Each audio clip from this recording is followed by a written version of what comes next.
Welcome to T-SAT. నా పేరు Sukesh, faculty of economy. మనం యూనియన్ బడ్జెట్ 2025-26కి సంబంధించిన అంశాలలో ట్యాక్స్ సిస్టమ్ గురించి ఒకసారి మనం మాట్లాడదాం. పార్ట్ బిలో పొందుపరిచిన ట్యాక్స్ సిస్టమ్ ఏ విధంగా ఉంది? ప్రత్యక్ష పన్ను అంటే డైరెక్ట్ ట్యాక్స్కి సంబంధించి ఇన్కమ్ ట్యాక్స్కి సంబంధించిన అంశాలను ఆర్థిక శాఖ మంత్రి అయిన నిర్మలా సీతారామన్ గారు మధ్యతరగతి ఆదాయ వర్గాల వారికి తీపి కబురు అందించేందుకు 2025-26 బడ్జెట్లో 12 లక్షల ఆదాయం వరకు ఎటువంటి ఇన్కమ్ ట్యాక్స్ లేదని చెప్పి బడ్జెట్ ప్రసంగంలో పేర్కొనడం జరిగింది. ఏ విధంగా? కొత్త పాలనలో రూపాయలు 12 లక్షల ఆదాయం వరకు, 12 లక్షల ఆదాయం ఎటువంటి ఆదాయం అనేది ఇక్కడ చూస్తే క్యాపిటల్ గెయిన్స్ ట్యాక్స్ వంటిది కాకుండా, క్యాపిటల్ గెయిన్స్ వంటి ప్రత్యేక రేటు ఆదాయం కాకుండా, క్యాపిటల్ గెయిన్స్ ఆదాయం అంటే ఏంటిది? షేర్ మార్కెట్లో కానీ బుల్ మార్కెట్లో కానీ మనం పెట్టుబడి పెడితే వచ్చే ఆదాయం. ఇటువంటి ఆదాయము కాకుండా నెలకు సగటు ఆదాయము 1,00,000 వ్యక్తిగత ఆదాయపు పన్ను చెల్లించాల్సిన అవసరం లేదు.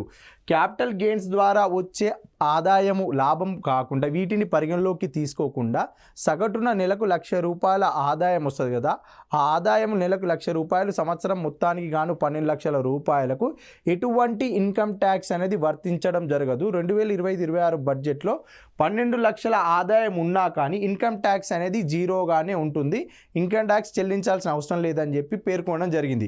ఇది మధ్యతరగతి ఆదాయ వర్గాల వారికి ఇది అత్యంత తీపి కబురు అని చెప్పి బడ్జెట్లో ఆర్థిక శాఖ మంత్రి ప్రసంగించడం జరిగింది. అదేవిధంగా 75,000 రూపాయల స్టాండర్డ్ డిడక్షన్, ప్రామాణిక తగ్గింపు అనేది 75,000 రూపాయలకు మేము పొందుపరుస్తున్నాం. అనగా 12 లక్షల రూపాయల వరకు ట్యాక్స్ చెల్లించాల్సిన అవసరం లేదు. అదేవిధంగా 75,000 స్టాండర్డ్ డిడక్షన్, ప్రామాణిక తగ్గింపు, మొత్తంగా 12,55,000 రూపాయలు సంవత్సర ఆదాయం ఉన్నా కానీ ట్యాక్స్ చెల్లించాల్సిన అవసరం లేదు. ఇన్కమ్ ట్యాక్స్, ఆదాయపు పన్ను అనేది సున్నానే ఉంటుంది. మనం ఇప్పుడు ఒక ఎగ్జాంపుల్కి ఒకసారి చూస్తే ఇక్కడ చెల్లింపుదారులకు పరిమితి 12.75 లక్షల వరకు ఉంటుంది. అంటే ఉదాహరణకి ఏ అనే ఒక వ్యక్తి సంవత్సరానికి 12,75,000 రూపాయల ఆదాయం సంపాదిస్తే అతనికి ఇన్కమ్ ట్యాక్స్ అనేది సున్నాగా ఉంటుంది. ఒకవేళ 12,75,000కు మించి ఏదైనా ఆదాయం సంపాదిస్తే అప్పుడు అతను ఇన్కమ్ ట్యాక్స్ పరిధిలోకి వస్తారు. ఆ ఇన్కమ్ ట్యాక్స్ పరిధిలో ఏంటేంటివి అనేది మనం ఒకసారి ఇక్కడ చూద్దాం. సవరించిన పన్ను రేటు నిర్మాణం ప్రకారము 2025-26 బడ్జెట్లో 12,75,000 రూపాయలకు ఎటువంటి పన్ను లేదని మనం మాట్లాడుతున్నాం కదా. ఇప్పుడు ఒకవేళ 12,80,000 రూపాయల ఆదాయం వచ్చింది, ఏ అనే ఒక వ్యక్తికి 12,80,000 ఆదాయం సంపాదించిండు అతను ఒక సంవత్సరానికి. ఇప్పుడు 12,75,000 రూపాయల వరకు అని అంటారు కదా, అంటే 12 లక్షల వరకు ఆదాయ పన్ను అనేది లేదు. 75,000 ఏంది? స్టాండర్డ్ డిడక్షన్, అంటే ప్రామాణిక తగ్గింపు కదా. ప్రామాణిక తగ్గింపు 20 లక్షలు ఉన్నా కానీ ప్రామాణిక తగ్గింపు తీసేసి మనము ట్యాక్స్ లెక్క కట్టడం జరుగుతుంది. ఇక్కడ 12,80,000 రూపాయలకు ఆదాయపు పన్ను వర్తిస్తుంది. ఎందుకు? 12 లక్షల వరకే ఆదాయ పన్ను మినహాయింపు, తర్వాత 75,000 స్టాండర్డ్ డిడక్షన్. ఇక్కడ మనము 12,80,000లో స్టాండర్డ్ డిడక్షన్ 75,000 తీసేస్తే ఎంత వస్తుంది మనకి? ఇప్పుడు 12,05,000 రూపాయలు వస్తుంది. 12,05,000 రూపాయలు మనకి ఎప్పటివరకు 12 లక్షల వరకే కదా ఆదాయపు పన్ను మినహాయింపు. ఇక్కడ 5,000 రూపాయలు ఎక్కువ ఉంది కాబట్టి ఈ స్లాబులు ఉన్నాయి కదా, ఇందులో ఈ 12,05,000 రూపాయలకు ఈ ఇన్కమ్ ట్యాక్స్ స్లాబులు వర్తించడం జరుగుతుంది. ఎప్పుడు?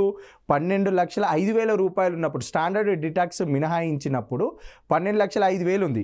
ఈ 12,05,000కు ఈ స్లాబులు వర్తించడం. మొత్తంగా 2025-26 బడ్జెట్లో ఆదాయపు పన్ను స్లాబులు ఎన్ని అనే క్వశ్చన్ వస్తే 1, 2, 3, 4, 5, 6, 7. ఆన్సర్ ఏంటిది? 7 స్లాబులు. మొత్తంగా 7 స్లాబులు అనేది 2025-26 బడ్జెట్లో పొందుపరిచిన ఆదాయపు పన్ను స్లాబులు 7. అయితే ఇప్పుడు మనం ఇది చూద్దాం. 12,80,000 రూపాయల ఆదాయం కలిగిన వ్యక్తికి ఎంత ఆదాయపు పన్ను వర్తిస్తుంది అనేది ఇప్పుడు చూస్తే, ఇప్పుడు 12,80,000 అంటున్నాం. ఈ 12,80,000కి వెళ్ళి స్టాండర్డ్ డిడక్షన్ 75,000 ప్రామాణిక తగ్గింపు తీసివేయగా 12,05,000 రూపాయలు ఉంది. 12 లక్షల వరకు ఆదాయ పన్ను మినహాయింపు అంటున్నాం, కానీ ₹1 ఎక్కువ ఉన్నా కానీ ట్యాక్స్ వర్తిస్తుంది. 12 లక్షల వరకే ఆదాయ పన్ను మినహాయింపు. ఇక్కడ 5,000 అధికంగా ఉంది కాబట్టి ఇప్పుడు ఏం చేయాలి? మనము ట్యాక్స్ చెల్లించాలి, ఇన్కమ్ ట్యాక్స్. ఈ ఇన్కమ్ ట్యాక్స్ స్లాబ్లు ఏ విధంగా ఉన్నాయి? ఇప్పుడు 0 to 4 lakhs, అంటే 0 నుండి 4 లక్షల రూపాయలకి 0 నిల్లు. ఇక్కడ 0 నుండి 4 లక్షల వరకు సున్నా ఇన్కమ్ ట్యాక్స్ అంటే ఇవి ఏంది ఆదాయపు పన్ను మినహాయింపులు. మనకి ప్రస్తుతానికి ఆదాయపు పన్ను 1961 ఆదాయపు పన్ను చట్టం ప్రకారము కొన్ని రకాల మినహాయింపులు ఉంటాయి. ఆ మినహాయింపులు ఏంటేంటివి అంటే ఎల్ఐసి ప్రీమియమ్స్ కానీ, జీవిత బీమాలు కానీ, ప్రావిడెంట్ ఫండ్లు కానీ, స్కూల్ ఫీజులు కానీ, గృహ రుణాలపైన వడ్డీ చెల్లింపులు కానీ, ఇలాంటి కొన్ని రకాల మినహాయింపుల కోసము మనకి ఇక్కడ 4 లక్షల రూపాయల పరిమితి ఉంటుంది. ఈ 4 లక్షల రూపాయల వరకు అనేది జీరో వడ్డీ. అనగా ఈ 12,55,000 రూపాయలలో 4 లక్షలకు సున్నా ఇన్కమ్ ట్యాక్స్ వర్తిస్తే తర్వాత 4 నుండి 8 లక్షల రూపాయలకి ఎంత 5% వడ్డీ. 4 లక్షల నుంచి 8 లక్షల మధ్యలో 4 లక్షలు ఉన్నాయి కదా, ఈ 4 లక్షలకి ఎంత 5% వడ్డీ అంటే ఎంత 20,000 రూపాయలు. ఎంత 20,000 రూపాయలు. నెక్స్ట్ ఏంటిది 8 లక్షల నుంచి 12 లక్షల వరకు. ఇప్పుడు 8 లక్షల నుంచి 12 లక్షల వరకు 10% వడ్డీ. అంటే ఈ స్లాబ్లో ఎంత ఉంది 8 లక్షల నుంచి 12 లక్షల వరకు 10% వడ్డీ. ఇక్కడ ఎంత 4 లక్షలే కదా 8 నుంచి 12 లక్షల మధ్యలో. అప్పుడు వడ్డీ ఎంత ఇన్కమ్ ట్యాక్స్ ఎంత కట్టాలి 40,000 కట్టాలి. 40,000. 12 లక్షలు అయిపోయింది కదా, ఇక్కడ 4 లక్షలు, ఇక్కడ 4 లక్షలు, ఇక్కడ 4 లక్షలు, మొత్తం 12 లక్షలు అయిపోయింది. ఇక్కడ ఎక్స్ట్రా ఎంత ఉంది 5,000 రూపాయలు ఉంది. 5,000 రూపాయలు ఏంటిది అది 12 లక్షల పైగా 12 లక్షల నుంచి 16 లక్షల మధ్యలో ఉన్న స్లాబ్ ఎంత 15%. ఇక్కడ ఎంత ఉంది ఇది 15%. 5,000 రూపాయలకు 15% అంటే 750 రూపాయలు ట్యాక్స్ చెల్లించాలి. ఎంత 750 రూపాయలు ట్యాక్స్ చెల్లించాలి. మొత్తం ఎంత 60,750 రూపాయల ట్యాక్స్ చెల్లించాలి.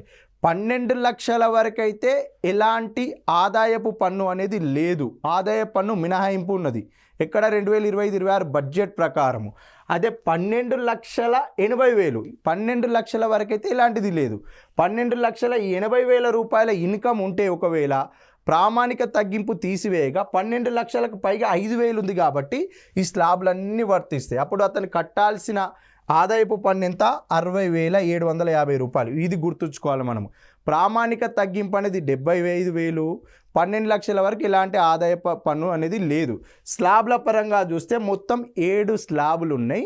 0 to 4 లక్షల వరకు 0, 4 నుండి 8 లక్షల రూపాయల వరకు 5%, 8 నుండి 12 లక్షల రూపాయల వరకు 10%, 12 నుండి 16 లక్షల రూపాయల వరకు 15%, 16 నుండి 20 లక్షల రూపాయల వరకు 20%, 20 నుండి 24 లక్షల రూపాయల వరకు 25%, 24 లక్షల రూపాయల నుండి పైగా 30%. ఇప్పుడు మనం ఇక్కడ చేసినాం కదా 0 to 4, 4 to 8 5%, 8 to 12 10%.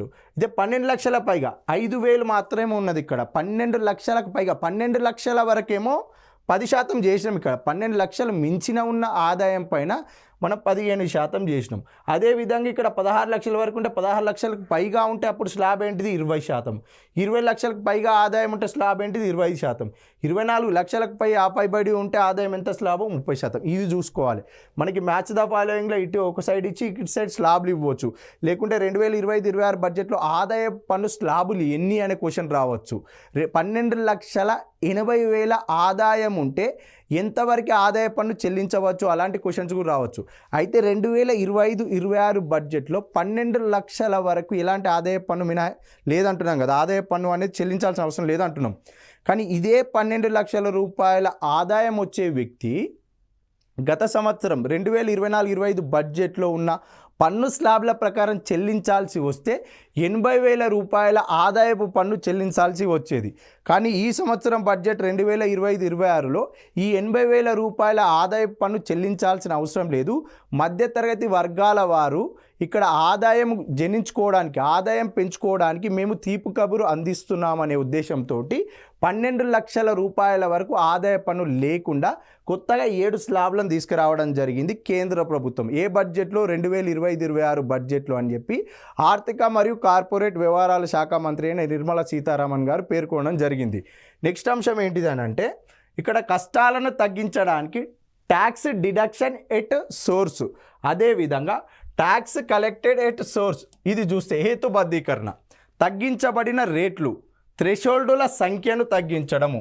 థ్రెషోల్డుల సంఖ్యను తగ్గించడం అంటే పరిమితి తగ్గించడం ద్వారా మూలం వద్ద పన్ను మినహాయింపు యొక్క హేతుబద్ధీకరణ.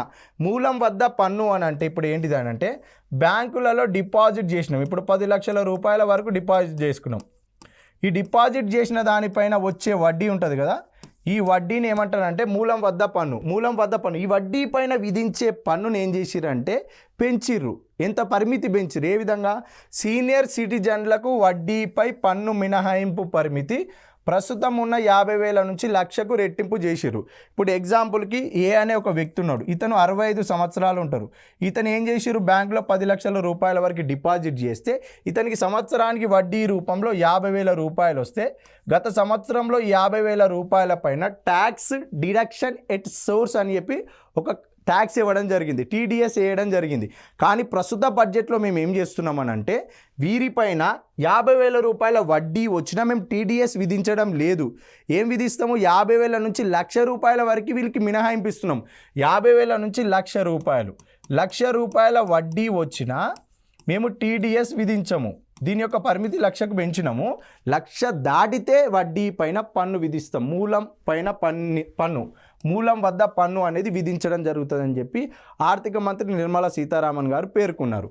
అదేవిధంగా TCS, tax collected at source అంటే ఏంటిదంటే ఎవరైనా విదేశాలకు వెళ్ళాలనుకుంటే, అబ్రాడ్కి వెళ్ళాలనుకుంటే, యూఎస్ఏకి కానీ, ఆస్ట్రేలియాకి కానీ, యూకేకి కానీ, నెదర్లాండ్కి కానీ ఇలాంటి దేశాలకు మన దగ్గర గ్రాడ్యుయేషన్ పూర్తి చేసుకొని విదేశాలలో హయ్యర్ ఎడ్యుకేషన్ కోసం వెళ్ళాలనుకునేవారు బ్యాంకుల నుంచి తీసుకున్న రుణాలపైన వడ్డీ అనేది మొత్తంగా మేము తీసేస్తున్నాము.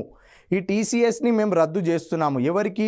విదేశాల్లో ఉన్నత విద్య కోసం తీసుకున్న విద్యార్థుల యొక్క రుణాలపైన వడ్డీని మేము రద్దు చేస్తున్నాము. ఈ టీసీఎస్ని రద్దు చేస్తున్నాం అని చెప్పి ఆర్థిక మంత్రి అయిన నిర్మలా సీతారామన్ గారు 2025-26 బడ్జెట్ ప్రసంగంలో పేర్కొనడం జరిగింది. టీసీఎస్ రద్దు చేసిరు. అదేవిధంగా నెక్స్ట్ అంశం ఏంటిదంటే ఈ టీసీఎస్లో భాగంగా అద్దెపై టీడీఎస్ అంటే ట్యాక్స్ డిడక్షన్ ఎట్ సోర్స్ అనేది వార్షిక పరిమితి 2.40 లక్షల నుంచి 6 లక్షలకు పెంచింది. ఇంతకుముందు ఇంటి అద్దెలపైన 2,40,000 రూపాయలు వస్తే టీడీఎస్ విధించేది. కానీ ప్రస్తుతము 6 లక్షలకు పెంచింది. 6 లక్షల రూపాయల అద్దె ఎప్పుడైతే వస్తుందో అప్పుడే టీడీఎస్ వర్తిస్తుంది. ఇప్పుడు ప్రస్తుత బడ్జెట్ 2025-26 సంవత్సరం నుంచి. నెక్స్ట్ అంశం ఏంటిదంటే ఆర్బీఐ యొక్క లిబరలైజ్డ్ రెమిటెన్స్ స్కీమ్ కింద రెమిటెన్స్ల పైన మూలం వద్ద పన్ను వసూలు చేసే థ్రెషోల్డ్ అనేది 7 లక్షల నుంచి 10 లక్షలకు పెరిగింది. మనం ఆల్రెడీ మాట్లాడుకున్నాం. టీసీఎస్ అని ట్యాక్స్ కలెక్టెడ్ ఎట్ సోర్స్ అంటున్నాం కదా. ఏంటిది అది? విదేశాలలో చదువుతున్న విద్యార్థుల యొక్క రుణాలపైన వడ్డీ అనేది తగ్గించడం, అంటే మొత్తంగా వడ్డీ అనేది క్యాన్సిల్ చేసినాం. అదేవిధంగా భారతదేశం నుంచి విదేశాలకి డబ్బులు పంపిస్తారు కదా, ఈ డబ్బులు పంపించే దానిపైన లిమిట్ ఇంతకుముందు 7 లక్షల రూపాయల వరకు ఉంటే ఎలాంటి ట్యాక్స్ చెల్లించాల్సిన అవసరం లేదు. కానీ 7 లక్షలు దాటితే చెల్లించాల్సి వచ్చేది ట్యాక్స్ అనేది. ఇప్పుడు ఎట్లా అంటే ఈ థ్రెషోల్డ్ ఏం చేసిరంటే పరిమితి 7 లక్షల నుంచి 10 లక్షలకు పెరిగింది. ఎవరైనా ఆర్బీఐ యొక్క లిబరలైజ్డ్ రెమిటెన్స్ స్కీమ్ ప్రకారము భారతదేశం నుంచి విదేశాలకు ఆదాయాన్ని 10 లక్షలకు మించి పంపిస్తే వాళ్ళు ఏం చేయాలి? అప్పుడు మనకి ఇక్కడ పన్ను చెల్లించాలి, టీసీఎస్ చెల్లించాలి, ట్యాక్స్ కలెక్టెడ్ ఎట్ సోర్స్ను మనం ఇక్కడ ఏమైనా చెల్లించాలి. టీడీఎస్ అనేది ఎక్కడెక్కడొచ్చింది మనకి ఇక్కడ?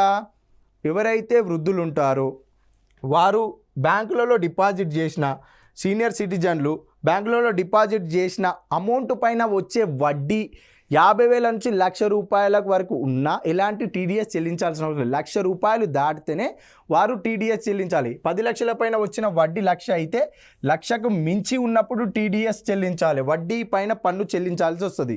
ఇప్పుడు గృహ రుణాలపైన 2,40,000 నుంచి 6 లక్షలకు పెంచారు. అంటే 6 లక్షల రూపాయల గృహ రుణాలు వస్తే 6 లక్షలు దాటినప్పుడే వారు ఏం చేయాలి? అప్పుడు టీడీఎస్ చెల్లించాలి, ట్యాక్స్ డిడక్షన్ ఎట్ సోర్సు అది చెల్లించాలి. నెక్స్ట్ ఏంటిది అని అంటే అధిక టీడీఎస్ తగ్గింపు యొక్క నిబంధనలు నాన్ పాస్ కేసులకు మాత్రమే వర్తిస్తాయి. స్టేట్మెంట్ను దాఖలు చేసే గడువు తేదీ వరకు TCS tax collected at source చెల్లింపులలో జాప్యానికి సంబంధించిన కేసుల కోసం డిక్రిమినైజేషన్ ఈ అంశాలు చూసుకోవాలి. నెక్స్ట్ ఏంటిది? అదేవిధంగా ఉపాధి మరియు పెట్టుబడి, ఎంప్లాయ్మెంట్ అండ్ ఇన్వెస్ట్మెంట్, ఉపాధి మరియు పెట్టుబడి, ఎలక్ట్రానిక్స్ తయారీ పథకాలకు పన్ను ఖచ్చితత్వం. ఎలక్ట్రానిక్స్ తయారీ పథకాలు మ్యానుఫ్యాక్చరింగ్ సెక్టార్లో ఎలక్ట్రానిక్స్కి ఖచ్చితత్వంగా పథకాన్ని అమలు చేయాలి. ఏ విధంగా? పన్ను ఖచ్చితత్వం అంట పథకాలకు. ఎలక్ట్రానిక్స్ తయారీ సదుపాయాన్ని స్థాపించిన లేదా నిర్వహిస్తున్న రెసిడెంట్ స్థానికుడు, ఎవరైతే స్థానికుడు అంటే ఇండియన్ భారతదేశ వ్యక్తి ఉంటారు కదా, అతను ఎలక్ట్రానిక్స్ తయారీ సదుపాయాన్ని స్థాపించిన లేదా నిర్వహిస్తున్న అంటే నడిపిస్తున్న సంస్థ.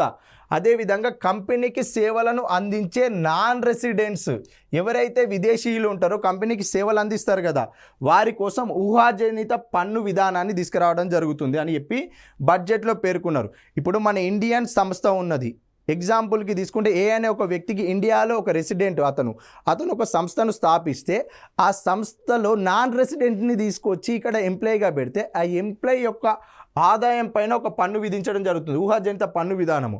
అదేవిధంగా పేర్కొన్న ఎలక్ట్రానిక్స్ తయారీ యూనిట్లకు సరఫరా కోసము విడి భాగాలను నిల్వ చేసే నివాసితులు కానీ వారి కోసం పన్ను ఖచ్చితత్వం కోసం సురక్షితమైన హార్బర్ పరిచయం, ఇది కూడా చూసుకోవాలి. హార్బర్ పరిచయం, ఎవరైతే ఎలక్ట్రానిక్స్ తయారీ యూనిట్ల సరఫరా ట్రాన్స్పోర్ట్ కోసం విడి భాగాలు ఉంటాయి కదా, పార్ట్స్, స్పేర్ పార్ట్స్, ఈ పార్ట్స్ని నిల్వ చేసిన వ్యక్తులు ఉంటారు కదా, వీరికి కానీ అదేవిధంగా పన్ను ఖచ్చితత్వం కోసము సురక్షితమైన హార్బర్ పరిచయం, అంటే హార్బర్ పరిచయం అంటే వీటిని ట్రాన్స్ఫర్ చేసే విభాగాలు ఉంటాయి కదా, ఆ విభాగాల కోసం ట్యాక్స్ తీసుకురావడం జరుగుతుంది. నెక్స్ట్ అంశం ఏంటిది అని అంటే అదేవిధంగా స్టార్టప్ల విలీనం కోసం పొడిగింపు. స్టార్టప్ల విలీనం కోసం పొడిగింపు ఏ విధంగా డేట్, కట్ ఆఫ్ డేట్ ఎప్పటి వరకు ఇచ్చారంటే 2030 ఏప్రిల్ 1. ఇది బాగా గుర్తుపెట్టుకోవాలి. స్టార్టప్ల విలీనం కోసం గడువు అనేది ఎప్పటి వరకు పొడిగించారు 2025-26 బడ్జెట్లో అనే క్వశ్చన్ వస్తే 2030 ఏప్రిల్ 1. ఇన్కార్పొరేషన్ విలీనము, ఇన్కార్పొరేషన్ అంటేనేమో విలీనము చేసిన స్టార్టప్లను లభించే ప్రయోజనాన్ని అనుమతించడానికి ఇన్కార్పొరేషన్ వ్యవధిని 5 సంవత్సరాలు పొడిగించడం జరిగింది. 2025-26 బడ్జెట్ అంటే ఇప్పటి నుంచి 30 సంవత్సరానికి 5 సంవత్సరాల గడువు. స్టార్టప్ల విలీనం కోసం, ఇన్కార్పొరేషన్ కోసం అంటే విలీనం చేయడం కోసం 5 సంవత్సరాల గడువును ఏం చేసిరు ఇక్కడ అంటే పొడిగించడం జరిగింది. ఈ అంశం చూసుకోవాలి. నెక్స్ట్ అంశం ఏంటిది అని అంటే లోతట్టు నౌకల కోసం టన్నుల పన్ను పథకం అంట. లోతట్టు నౌకల కోసము దేశంలో అంతర్గత జల రవాణా, భారతదేశంలో ఉన్న అంతర్గత జల రవాణా అంటే ఇప్పుడు గంగా నది ఉన్నది, గంగా నది ఒకటి నేషనల్ వాటర్వే 1, ఇట్లా గంగా నదిలో ఉన్న అంతర్గత రవాణా కదా. ఇదే విధంగా భారతదేశంలో ఉన్న అంతర్గత జల రవాణాను ప్రోత్సహించడానికి ఇన్లాండ్ వెసెల్స్ యాక్ట్ 2021 కింద సముద్ర రవాణాకు సంబంధించిన యాక్ట్ ఇది. అంటే మన దేశంలో ఉన్న జల రవాణాకు సంబంధించిన చట్టం ఇది. జల రవాణాకు సంబంధించిన చట్టం 2021 కింద రిజిస్టర్ చేయబడిన లోతట్టు నౌకలకు ప్రస్తుత టన్నేజీ పన్ను పథకం యొక్క ప్రయోజనాలను విస్తరించబడతాయి. ఇంతకు ముందు ఉన్న టన్నేజీ పన్ను పథకం యొక్క ప్రయోజనాలు ఎక్స్టెండ్ చేస్తున్నాం. ఎక్కడ అంతర్గత జల రవాణా చేసే లోతట్టు నౌకల కోసం ప్రత్యేకంగా ఒక పథకం ఉంది, దానిని మేము ఎక్స్టెండ్ చేస్తున్నాము 2025-26 బడ్జెట్లో అని చెప్పి ఆర్థిక శాఖ మంత్రి పేర్కొనడం జరిగింది. నెక్స్ట్ అంశం ఏంటిదంటే ప్రత్యామ్నాయ పెట్టుబడి నిధులు.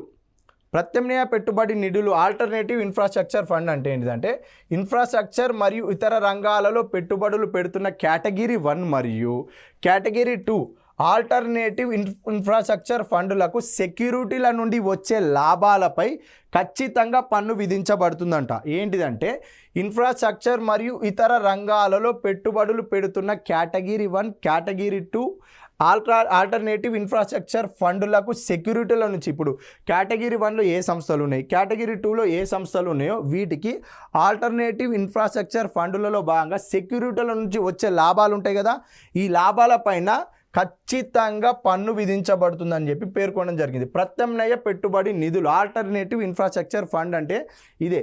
కేటగిరీ 1 కానీ కేటగిరీ 2లో ఏవైతే కంపెనీలు ఉన్నాయో వీటికి ఆల్టర్నేటివ్ ఇన్ఫ్రాస్ట్రక్చర్ ఫండ్ ద్వారా సెక్యూరిటీల నుంచి వచ్చే లాభాలు ఉంటాయి కదా, ఈ లాభాలపైన పన్ను విధించడం జరుగుతుంది. ఆ పన్ను విధించడం అనేది మేము 2025 బడ్జెట్లో పేర్కొంటున్నామని చెప్పి ఆర్థిక శాఖ మంత్రి ప్రసంగంలో పేర్కొన్నారు. సావరిన్ మరియు పెన్షన్ ఫండ్ కోసం పెట్టుబడి తేదీ కూడా పొడిగించారంట. అదేవిధంగా నెక్స్ట్ ఏంటిదంటే సావరిన్ వెల్త్ ఫండ్స్ అంటే ప్రజా ప్రయోజనం కోసం ప్రభుత్వం ఒక ఫండ్ ఏర్పాటు చేయడం జరుగుతుంది.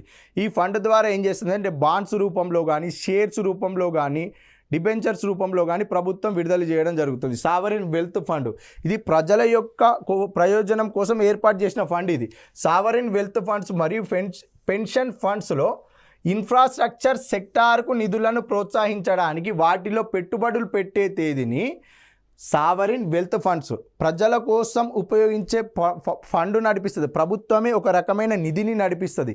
ఆ నిధి ఎవరి కోసం అంటే ప్రజల యొక్క ఉపయోగం కోసం తయారు చేసిన ఫండే ప్రభుత్వ ఆధ్వర్యంలో ఉంటుంది ఈ నిధి, సావరిన్ వెల్త్ ఫండ్స్. వీటిని షేర్ మార్కెట్లో కానీ, బాండ్స్ రూపంలో కానీ, సెక్యూరిటీల రూపంలో కానీ విడుదల చేయడం జరుగుతుంది. మరియు పెన్షన్ ఫండ్స్లో ఇన్ఫ్రాస్ట్రక్చర్ సెక్టార్కు నిధులను ప్రోత్సహించడానికి వాటిలో పెట్టుబడులు పెట్టే తేదీని ఏం చేసిరంటే ఇక్కడ మరో 5 ఏళ్ల పాటు మార్చ్ 31, 2030 వరకు పొడిగించింది. సావరిన్ వెల్త్ ఫండ్ ప్రభుత్వమే నిర్వహిస్తుంది వీటిలో పెట్టుబడులు. పెన్షన్ ఫండ్లో ఇన్ఫ్రాస్ట్రక్చర్ సెక్టార్కు నిధులు ప్రోత్సహించడం కోసము వాటిలో పెట్టుబడులు పెట్టే తేదీలు ఏం చేశారు 5 సంవత్సరాలకు పొడిగించడం జరిగింది. ఈ అంశాలు కూడా చూసుకోవాలి. నెక్స్ట్ ఏంటిది అని అంటే పరోక్ష పన్నుల రూపంలో దాదాపు 2600 కోట్ల ఆదాయం కేంద్ర ప్రభుత్వం వదులుకుంటుంది. ఆ పరోక్ష పన్నుల విధంలో 2600 కోట్ల ఆదాయం వదులుకుంటుంది కదా, మేము వీటిలో ఏం చేస్తున్నాం అంటే బేసిక్ కస్టమ్స్ డ్యూటీని కూడా మినహాయించడం జరుగుతుంది. ఆ అంశాలు ఏంటివి అని అంటే డ్రగ్స్, మెడిసిన్స్ దిగుమతిపై ఉపశమనము, 36 లైఫ్ సేవింగ్ డ్రగ్స్ మరియు మెడిసిన్స్ బేసిక్స్ కస్టమ్స్ డ్యూటీ నుంచి పూర్తిగా మినహాయించబడతాయంట.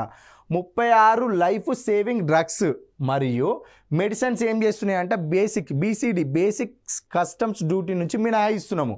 అదేవిధంగా 5% రాయితీ కస్టమ్స్ సుంకాన్ని ఆకర్షించడానికి 6 ప్రాణాలను రక్షించే మందులను ఇక్కడ మనము తీసుకురావడం జరుగుతుందని చెప్పి బడ్జెట్లో పేర్కొనడం జరిగింది. అదేవిధంగా నెక్స్ట్ అంశం ఏంటిదంటే బేసిక్ కస్టమ్స్ డ్యూటీ నుండి పూర్తిగా మినహాయించబడిన ఫార్మాస్యూటికల్ కంపెనీలచే నిర్వహించబడే పేషెంట్ అసిస్టెన్స్ ప్రోగ్రాంల కింద పేర్కొన్న మందులు, 13 కొత్త రోగుల సహాయ కార్యక్రమాలతో పాటు మరో 37 మందులు జోడించబడ్డాయంట.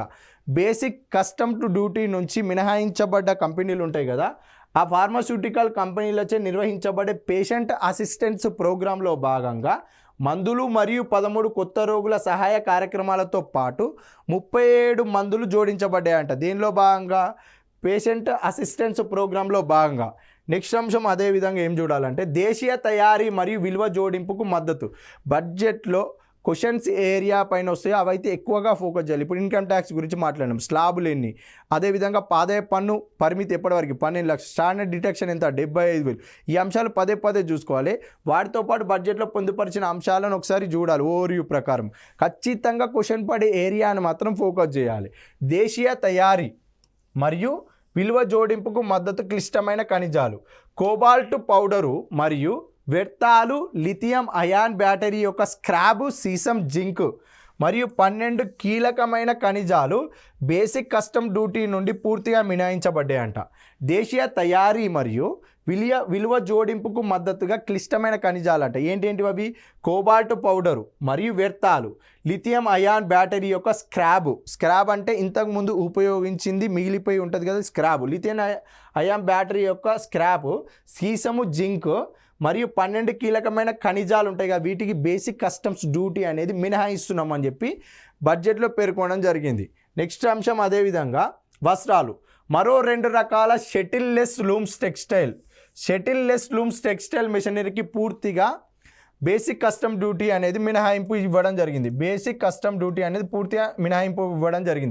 అల్లిన బట్టలపైన బేసిక్ కస్టమ్ డ్యూటీ, అల్లిన బట్టలపైన అంటే తయారైన వస్త్రాలపైన బేసిక్ కస్టమ్ డ్యూటీ రేటు అనేది 10% లేదా 20% నుంచి 20% లేదా కిలోకి 115, ఏది ఎక్కువ అయితే అది సవరించబడింది.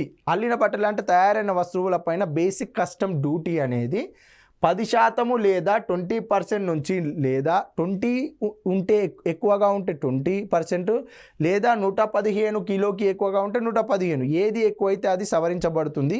ఈ కస్టమ్ డ్యూటీ అనేది ఇక్కడ మెన్షన్ చేశారు. ఇక్కడ 2025-26 బడ్జెట్లో పేర్కొనడం జరిగింది. నెక్స్ట్ అంశం ఏంటిది అని అంటే ఎలక్ట్రానిక్ వస్తువులో భాగంగా ఇంటరాక్టివ్ ఫ్లాట్ ప్యానెల్ డిస్ప్లే పైన బేసిక్ కస్టమ్ డ్యూటీ 10% నుంచి 20%కి పెరిగింది. ఎంతకు పెరిగింది? 20%కి. ఏంటిది? ఇంటరాక్టివ్ ఫ్లాట్ ప్యానెల్ డిస్ప్లే యొక్క బేసిక్ కస్టమ్ డ్యూటీ అనేది 10% నుంచి 20% అనేది పెరగడం జరిగింది. ఓపెన్ సెల్ మరియు ఇతర భాగాలపైన బేసిక్ కస్టమ్ డ్యూటీ అనేది 5%కి తగ్గించబడింది.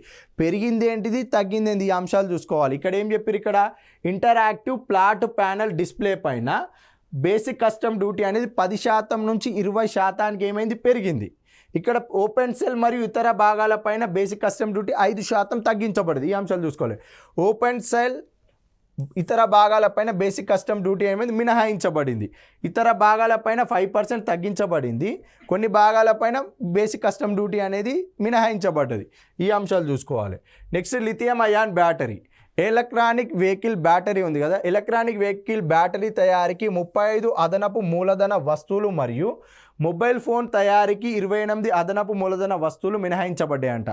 ఎలక్ట్రానిక్ వెహికల్ బ్యాటరీ తయారీకి 35 అదనపు మూలధన వస్తువులు, మొబైల్ ఫోన్ యొక్క తయారీకి 28 అదనపు మూలధన వస్తువులు అనేది మినహాయించబడ్డాయి. దేని నుంచి? లిథియం అయాన్ బ్యాటరీ నుంచి మినహాయించడం జరుగుతుందని చెప్పి 2025-26 బడ్జెట్లో పేర్కొనడం జరిగింది. నెక్స్ట్ అంశం ఏంటిది అని అంటే అదేవిధంగా షిప్పింగ్ రంగంలో ముడి పదార్థాలు, రా మెటీరియల్, అదేవిధంగా భాగాలు, స్పేర్ పార్ట్స్, వినియోగ వస్తువులు లేదా నౌకల తయారీకి సంబంధించిన భాగాలపైన, నౌకలు తయారు చేయాలనుకుంటే రా మెటీరియల్ ముడి పదార్థాలు కావాలిగా, ఆ ముడి పదార్థాలు, భాగాలు, వినియోగ వస్తువులు లేదా నౌకల తయారీకి సంబంధించిన భాగాలపైన బేసిక్ కస్టమ్ డ్యూటీ మినహాయింపు మరో 10 ఏళ్ల పాటు పొడిగించడం జరిగింది. ఏదైతే కొత్తగా మనం నౌకలు తయారు చేయాలనుకుంటున్నామో ఆ నౌకలు తయారు చేయడం కావాల్సిన మొత్తం రా మెటీరియల్, భాగాలకు సంబంధించి వినియోగ వస్తువులు లేదా నౌకల తయారీకి సంబంధించిన భాగాలపైన మొత్తంగా బేసిక్ కస్టమ్ డ్యూటీ అనేది పూర్తిగా మినహాయించడం జరుగుతుంది. నెక్స్ట్ అంశం ఏంటిదంటే షిప్ బ్రేకింగ్ కోసం అదే డిస్పెన్షన్స్ కొనసాగించడం జరుగుతుంది. షిప్ బ్రేకింగ్ చేయడం కోసం ఇంతకుముందు ఏదైతే ఉందో షిప్ బ్రేకింగ్ చేయడం కోసము అదే డిస్పెన్షన్స్ కూడా కొనసాగించడం జరుగుతుందని చెప్పి బడ్జెట్లో పేర్కొనడం జరిగింది. అదేవిధంగా నెక్స్ట్ అంశం ఏంటిదంటే లెదర్ రంగంలో భాగంగా వెట్ బ్లూ లెదర్పై బేసిక్ కస్టమ్ డ్యూటీ పూర్తిగా మినహాయించబడింది. మనకిప్పుడు పన్నులు అనే టాపిక్లో భాగంగా మనం ఇవన్నీ ఒకసారి చూడాల్సి వస్తుంది ఓరియో. అందుకే బడ్జెట్లో భాగంగా క్విక్ రివిజన్లో అన్నట్టు ఇది అంశాల గురించి మనం మాట్లాడుతున్నాం. ట్యాక్సెస్ ఏదైతే మనకి పబ్లిక్ ఫైనాన్స్ భాగంలో పన్నులు అనే అంశంలో దీని గురించి మనం మాట్లాడడం జరుగుతుంది. వెట్ బ్లూ లెదర్పై బేసిక్ కస్టమ్ డ్యూటీ పూర్తిగా మినహాయించబడుతుంది. క్రస్ట్ లెదర్ 20% ఎగుమతి సుంకం నుండి మినహాయించబడిందంట. వెట్ బ్లూ లెదర్ పైన బేసిక్ కస్టమ్ డ్యూటీ పూర్తిగా మినహాయించబడింది. క్రస్ట్ లెదర్ రకానికి చెందింది 20% ఎగుమతి సుంకం నుంచి కూడా మినహాయించబడుతుందని చెప్పి బడ్జెట్లో పేర్కొన్నారు. లెదర్ రంగంలో 2 wet blue, crust leather. Wet blue 0%, crust leather అనే 20% ఎగుమతి సుంకం మినహాయింపు. నెక్స్ట్ అంశం ఏంటిది? అదేవిధంగా సముద్ర ఉత్పత్తులు. బేసిక్ కస్టమ్ డ్యూటీ దాని అనలాగ్ ఉత్పత్తుల తయారీ మరియు ఎగుమతి కోసం ఘనీభవించిన షిప్ వేస్ట్ సురిమిపై 30% నుంచి 5%కి తగ్గించబడిందంట. ఏంటిది? సముద్రాలలో అనలాగ్ ఉత్పత్తుల తయారీ మరియు ఎగుమతి కోసం ఫిష్ వేస్ట్ ఉంటుంది కదా సురిమి పై 30% నుంచి 5%కి బేసిక్ కస్టమ్ డ్యూటీ అనేది తగ్గించడం జరిగింది. చేపలు మరియు రొయ్యల ఫీడ్ల తయారీకి ఫిష్ హైడ్రోలేజెట్ పై బేసిక్ కస్టమ్ డ్యూటీ 15% నుంచి 5%కి తగ్గించడం జరిగింది. ఏంటిది? చేపలు మరియు రొయ్యల ఫీడ్ల తయారీకి ఫిష్ హైడ్రోలైజేట్ పై బేసిక్ కస్టమ్ డ్యూటీ 15% నుంచి 5%కి తగ్గించడం జరిగింది. Thank you. నెక్స్ట్ బడ్జెట్కి సంబంధించిన అంశాలు తర్వాత క్లాస్లో మనం మాట్లాడుకుందాం.